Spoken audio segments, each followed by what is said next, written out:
Kind of been saying it all along since we announced the Inspiration4 mission that, the stars have continued to align for us every step of the way and have continued to do so here with our crew. The Inspiration4 mission is the brainchild of Jared Isaacman, the 38-year-old billionaire CEO of Shift4 Payments, an online payment company. Isaacman bought all 4 seats on a SpaceX Crew Dragon spacecraft with the intention of flying an all-civilian crew, both to help democratize space travel, opening it up to non-professional astronauts, and to raise funds and awareness for the St. Jude Children's Research Hospital in Memphis, Tennessee. Other civilians have been in space before, including Bill Nelson, the current administrator of NASA, back in 1986 when he was a congressman.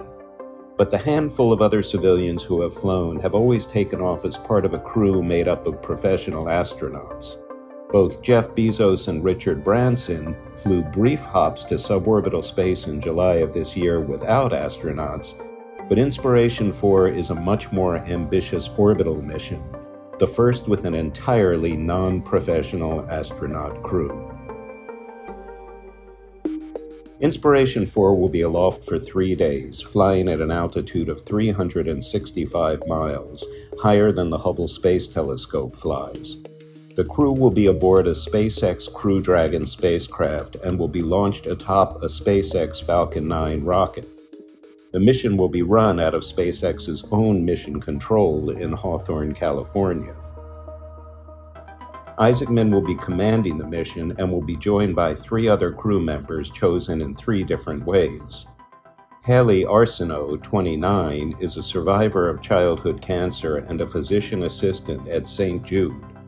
Isaacman knew from the start that he wanted a St. Jude employee to fly, and the hospital suggested Arsenault. I definitely think that my journey with cancer prepared me for this. Having cancer made me tough, or at least I'd like to think that. And so I feel ready for space travel. Also aboard is Chris Zembrowski, a veteran of the Iraq War and currently an engineer at Lockheed Martin in Everett, Washington. He was selected by making a contribution to St. Jude and entering a lottery to win the seat. He actually lost the drawing, but the person who won it, who decided to pull out for personal reasons, is Zembrowski's best friend and recommended he take his place. Isaacman agreed. This moment of, oh, I'm going to space, you picked me. I mean, it was a moment of shock, and now it's just all the emotion and excitement's coming out. Finally, there is Cyan Proctor, 51, a professor of geosciences at South Mountain Community College in Phoenix, Arizona, and a 2-time astronaut candidate at NASA, though she was never selected. She won her seat on Inspiration4 in a contest in which aspirants designed an online store using Shift4 payment software and then developed a social media campaign sharing her entrepreneurial and space visions. Instead of that no call, I got the yes. And it's that life-changing yes moment, something that I have wanted my entire life. And I'm so thankful and so happy to be here.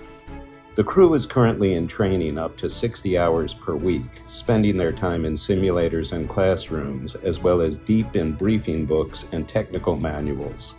They have also spent time in centrifuges and altitude chambers, and even aboard Isaacman's own jet, which he used to get them accustomed to the G-forces they will experience on liftoff and re-entry.